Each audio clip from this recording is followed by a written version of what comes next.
The Congo from Leopold to Kabila, by Georges Nzongola-Ntalaja, is a comprehensive history of the Democratic Republic of the Congo, formerly known as Zaire, from its colonization by King Leopold II of Belgium in the late 19th century to the rule of President Laurent Kabila in the late 20th century.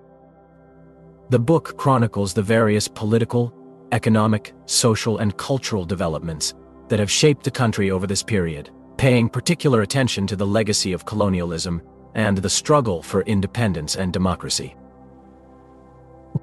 The book begins by providing a brief overview of the pre-colonial history of the Congo region, focusing on the development of various kingdoms and empires, including the Congo Kingdom, which was the first African polity to establish contact with the Portuguese in the 15th century.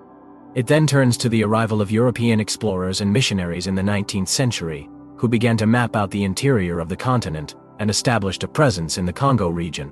The main focus of the book, however, is the colonization of the Congo by King Leopold II of Belgium. In 1876, Leopold II attended an international conference in Berlin, where it was decided that the Congo would be open to colonization by European powers.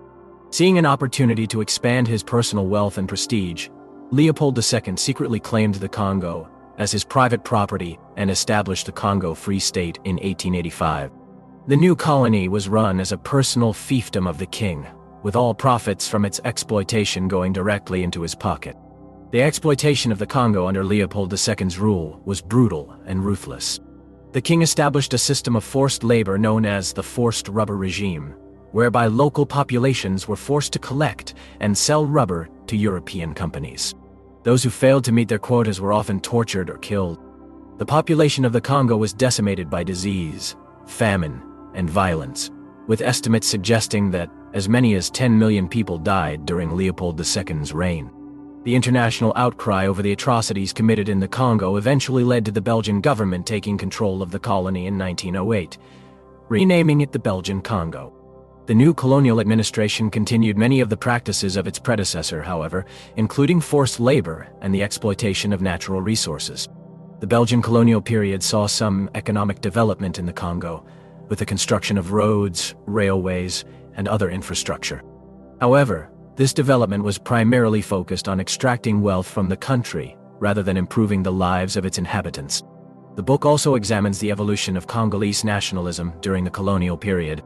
Early nationalist movements were primarily led by educated elites who had been exposed to European ideas about self-determination and democracy. These movements gained momentum in the decades leading up to World War II, with the founding of organizations such as the Alliance des Bakongo, ABAKO, and the Association Générale des Baluba du Katanga. The post-war era saw a surge in anti-colonial sentiment across Africa, and the Congo was no exception. In 1958, the Belgian government granted the Congo partial independence, with Patrice Lumumba becoming the country's first prime minister.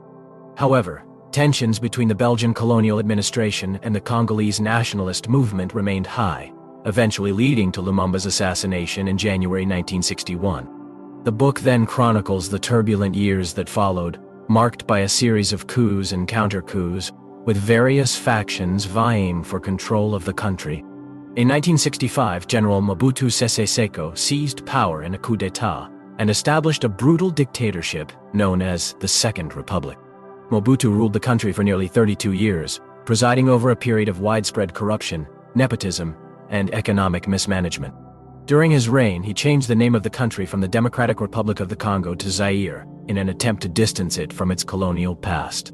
The book concludes with an examination of the events leading up to Laurent Kabila's rise to power in 1997 and his subsequent rule as president of the Democratic Republic of the Congo.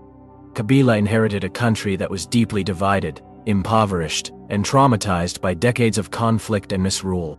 Despite his promises of reform and democratization, Kabila's rule was also marked by authoritarianism and corruption.